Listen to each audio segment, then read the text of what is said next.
Somewhere in the shadows of history, a silence fell over entire civilizations. Not the silence of peace, but the silence of death. These were not wars, they were not earthquakes, they were invisible enemies, so small you could not see them, yet so powerful they erased entire empires. Today, we count the dead, not in thousands, but in millions. Welcome to the 3 deadliest pandemics in human history. 3 pandemics, 3 different centuries, 3 different worlds. Yet all 3 share one truth: humanity was never the same after them. We have chosen pandemics from the ancient world, the medieval age, and the modern era to show you how disease has haunted every chapter of human civilization. The year is 541 AD. The Byzantine Empire is at the peak of its power. Emperor Justinian rules from Constantinople, the greatest city on earth. Ships arrived daily from Egypt, loaded with grain, but hidden among the cargo. Something else traveled, something no one could see. Yersinia pestis, the plague bacterium. Within months, the plague swept through Constantinople. At its peak, 5,000 people died every single day. The streets that once buzzed with commerce fell silent. Emperor Justinian himself fell ill. The empire he had fought so hard to rebuild began to crack. Tax revenues collapsed. The military crumbled. An age of Roman glory began its final descent. By the time the plague ended, roughly 25 to 50 million people were dead, nearly half the population of the entire Byzantine world. Historians believe the Plague of Justinian lasted over 2 centuries, flaring up again and again, like a wound that refused to heal. Ancient physicians were powerless. They burned clothing. They drank vinegar. They prayed. None of it worked. Medicine had no answer for what nature had unleashed. The empire that Justinian spent his entire reign trying to reunite, the last gasp of Rome, never recovered. The Plague of Justinian didn't just kill people, it killed an empire. And yet, most people have never heard of it. It is the forgotten catastrophe, the pandemic that history buried beneath the weight of what came next. It is 1347. Europe is alive. The medieval world hums with trade, cathedral bells, and harvest festivals. No one knows what is coming across the Mediterranean Sea. In October 1347, 12 Genoese trading ships docked in Sicily. The sailors aboard were dying, covered in black boils oozing blood and pus. The port authorities ordered the ships out of the harbor. It was already too late. The disease moved faster than any messenger. Within days, the sick were filling every home. Doctors in beaked masks, stuffed with herbs, tried desperately to stop it. Nothing helped. Entire families died within days. Neighbors fled. Priests refused to give last rites. The living were too afraid to bury the dead.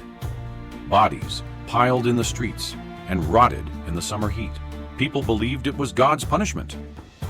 Flagellants whipped themselves in public squares, hoping suffering would earn divine mercy. Jews were falsely blamed and massacred. Fear consumed reason itself. By 1353, the Black Death had killed between 75 and 200 million people, wiping out 1/3 to 1/2 of all of Europe. Entire villages simply ceased to exist. The labor force of Europe collapsed overnight. Fields went unharvested. Crops rotted. Famine followed plague. Economies that had taken centuries to build shattered in 5 years. The Church, the most powerful institution in Europe, lost its authority when its prayers failed to stop the dying. Faith cracked. The seeds of a new age were planted in the soil of grief. But from the ashes came transformation. Survivors demanded better wages. Feudalism began to collapse.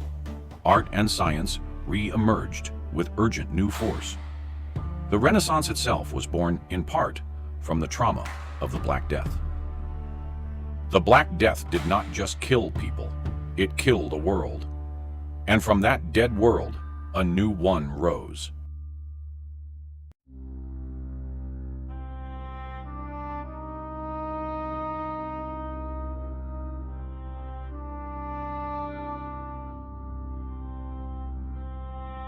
You have seen what disease did to the ancient world, to the medieval world.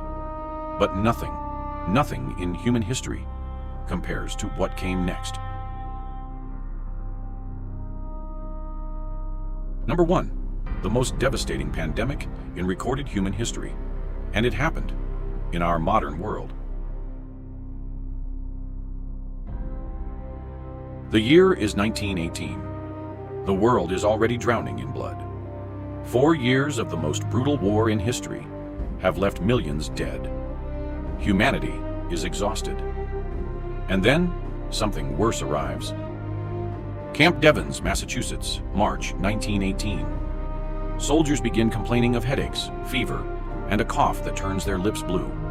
Within a week, hundreds are sick. Within a month, the world is on fire. Across the world, cities shut down. Churches, schools, theaters, all closed. People wore masks in the streets. It was the first time in modern history that an entire civilization was brought to its knees by a virus. But unlike any plague before it, the Spanish flu struck hardest at the young and the strong. Healthy adults in their 20s and 30s were dying faster than children and the elderly. Doctors were baffled. Coffin makers couldn't keep up. Hospitals ran out of beds. Morgues overflowed onto the streets. In Philadelphia, bodies were stored in an ice rink because there was nowhere else to put them. Governments hid the truth. They feared panic would weaken the war effort. Newspapers were censored. But Spain, neutral in the war, reported freely. And so the world called it the Spanish flu. The flu traveled on the same ships and trains that carried soldiers home from war. It reached the most remote corners of the globe: Alaska, Samoa, the Australian outback. Nowhere was safe. In some Alaskan villages, entire communities were wiped out before help could arrive. The permafrost preserved bodies so well that scientists would later dig them up and recover the living virus itself. Science raced to find an answer. But virology was in its infancy. Scientists didn't even know viruses existed as a separate category from bacteria. They were fighting an enemy they couldn't name. By 1920, the Spanish flu had killed between 50 and 100 million people worldwide. Some estimates go even higher. More people died from the flu in 2 years than died in 4 years of World War I. It infected 500 million people, 1/3 of the entire human population of the Earth at the time.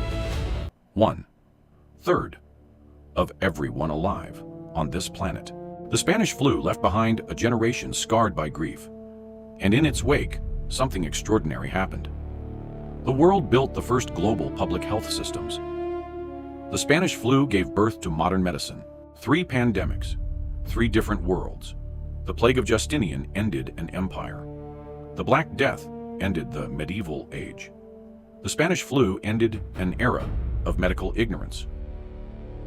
Every one of these catastrophes taught humanity something. Every pandemic has ultimately made us more prepared. But preparation requires memory. It requires us to look into the darkness of history and learn. The greatest weapon humanity has ever developed against disease is not a vaccine. It is not a drug. It is knowledge. The knowledge to see what is coming before it arrives. The dead of every plague are not just statistics.